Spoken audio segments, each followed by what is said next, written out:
Shalom Bapak Ibu Saudara kasih dalam Tuhan Yesus Kristus. Iya, bersama saya, mari kita akan belajar kebenaran firman Tuhan yang terambil dari kitab Amsal 8 ayat 33. Demikian bunyi firman Tuhan.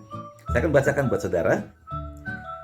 Dengarkanlah didikan, maka kamu menjadi bijak, janganlah mengabaikannya. Ya, kata bijak hari-hari ini sangat penting ada dalam diri kita. Hati yang bijaksana sangat penting. Ya, di tengah kondisi dunia yang tidak menentu, pandemi yang tidak tahu kapan ujung pangkalnya, kita jalani saja hari-hari kita dengan bijaksana. Sekalipun masalah banyak datang bertubi-tubi, tapi percayalah, dengan bermodal hati yang bijaksana, kita akan bisa keluar dari segala masalah persoalan kita. Ya, jadi topik kita hari ini, ingat baik-baik, apa saudara? Milikilah hati yang bijaksana. Nah, sekarang, hati yang bijaksana itu apa sih? Hati yang bijaksana itu adalah kemampuan seseorang, ya, kemampuan seorang untuk mengambil sikap yang benar, keputusan yang benar di tengah peristiwa masalah persoalan yang dihadapi. Dan juga kemampuan merespon dengan sikap hati yang benar, ya, segala peristiwa yang dia lihat, yang dihadapi, yang dia dengar, sehingga tidak mudah terombang-ambingkan oleh isu-isu, oleh masalah-masalah, oleh persoalan-persoalan yang ada di sekitar kita.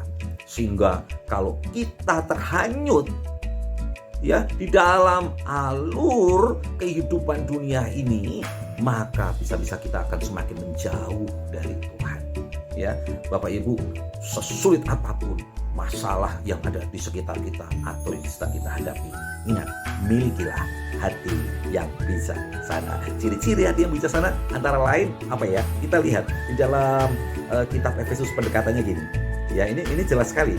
Karena itu perhatikanlah dengan sesama bagaimana kamu hidup, janganlah seperti orang bebal tetapi seperti orang arif, dan pergunakanlah waktu yang ada karena hari-hari ini adalah jahat.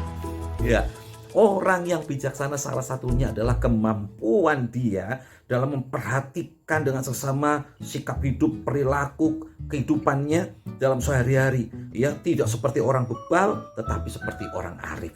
Ya, tidak seperti orang bebal tapi seperti orang arif, tidak seperti orang bodoh yang main serampangan dalam mengambil sikap, keputusan, rencana-rencana, tidak mengambil respon yang keliru ketika ada hal-hal yang tidak nyaman kita hadapi, nyaman atau bersinggungan dengan orang lain, lalu kita responnya itu negatif. Oh, enggak, kita enggak serampangan. Milikilah hati yang bijaksana.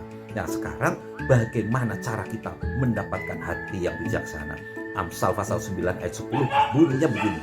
Nah, ini semakin jelas lagi. Permulaan hikmat. Orang bijaksana itu adalah orang yang dipenuhi oleh hikmat Allah. Adalah takut akan Tuhan dan mengenal yang Maha Kudus adalah pengertian komplit. Takut akan Tuhan dan mengenal yang Maha Kudus. Ya, seperti ada pujian yang memiliki lirik seperti ini.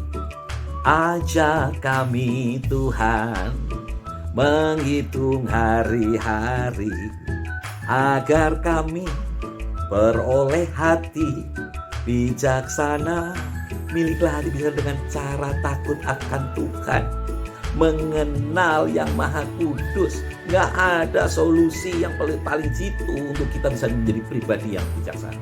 Mungkin dunia ini orang saling menonjolkan dirinya. Oh, di sana ada orang bijak, di sana ada orang yang berhikmat. Tapi dengar, kalau orang itu tidak berdasarkan takut akan Tuhan Yesus, jangan engkau ikut-ikutan. Bisa saja apa yang dia berikan sebagai solusi, berikan sebagai nasihat, itu sumbernya bukan dari Tuhan. Wah, kita bisa menjadi pribadi yang tertolak nanti dari Tuhan Yesus, jauh dari Tuhan. Aduh, jauhkan itu ya, Bapak Ibu Saudara. Hanya takut akan Tuhan, mengenal pribadi Tuhan melalui firman Tuhan. Tidak ada cara lain, Bapak Ibu. Belajarlah untuk engkau semakin dekat dengan Tuhan. Apa Bapak Ibu? Kuncinya takut dan terus berusaha mengenal pribadi yang Maha Kudus. Melalui doa-doamu, melalui baca gali firman Tuhan, melalui pujian penyembahanmu, engkau pasti akan semakin dijadikan orang yang bijaksana.